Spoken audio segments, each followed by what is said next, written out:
প্রত্যেকটা পেট্রোল পাম্পে পুলিশের সাথে সেনা মোতায়েন করতে হবে। এটা 1 নম্বর। এইটা ছাড়া কোনো রাস্তাই নেই এখন আমাদের যে অবস্থা পড়ে গেছে আর কি। 2 নম্বর দাবি হলো আমাদের যে তেলের যে সরবরাহ যে পার্সেন্টেজ ওরা করতেছেন সেইটা বৃদ্ধি করতে হবে। সেটা যতটুকু বৃদ্ধি করবো আমরা এমন কোনো স্পেসিফিক বলি নেই, কিন্তু বৃদ্ধি করতে হবে।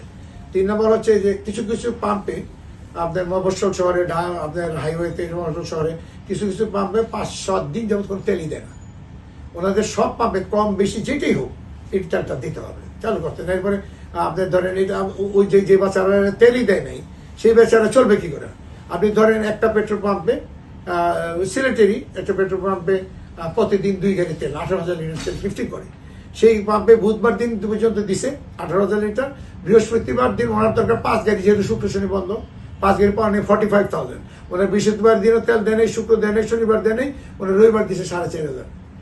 এই পরিস্থিতিগুলো যাতে না হয়, তো সেইটার কারণে আমাদের আরেকটা হলো যে আপনার এই যে বিভাজন, মোটরসাইকেলে যে বিভাজন করছে এইটা ভাই আমাদের পক্ষে নিয়ন্ত্রণ করা সম্ভব হয় না।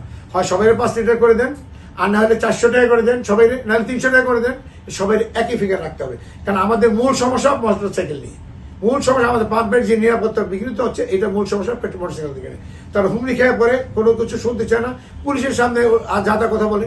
পুলিশের ব্যবস্থা তো পর্যাপ্ত নয়, পুলিশের কথা কেউ শোনে না, পুলিশ ভায়োলেন্সের ভয় সে সামনে গিয়ে দাঁড়ায় না, প্রোটেস্ট করে না। এই পরিস্থিতিতে আমরা বলছি পুলিশও থাকুক, সেনা মোতায়েন থাকুক, পুলিশ কয়েকজন দেখ, সেনা মোতায়েন 2-1 দেখ, তাইলে পরে অন্তত আমরা নিরাপদ বোধ করবো। আপনি মোবাইল করে অপরিচালনা অবশ্যই করবেন, যেখানে করা প্রয়োজন। আমার পাম্পে যদি করার প্রয়োজন থাকে করেন, আমাদের আপত্তি নাই। আপনি যে কথাটা বলছেন সঠিক নয়, আমরা ওটা করি না যে মোবাইলকে আসলে আমাদের মাথা খারাপ হয়ে যায়। আমি বলছি এইখানে তো মোবাইল করতে কোনো প্রয়োজন নেই। এখানে আপনি দেখবেন শুধু আমি লিফটিং কি করছি, আমি কতটুকু আমার বিক্রি করছি, আমার কতটুকু স্টক থাকার কথা, আর আমার ডিসপেন্সারে আমি কি করছি। ডিসপেন্সার তো সিল করা হয়, কিছু করার নাই। আপনি ডিসপেন্সারে মিটার নেন, মিটার নিয়ে দেখেন, আমি ওই মিটারের সাথে এরপর আমার স্টক রেজিস্টার দেখেন, আমার সেল রেজিস্টার দেখেন, আমার সেল রেজিস্টার মিটার রিডিং আছে। আপনি ওই মিটার রিডিং আর আমার সেল মিটার রিডিং দেখেন যে আমি এখানে কিছু টেম্পারিং করছি কিনা।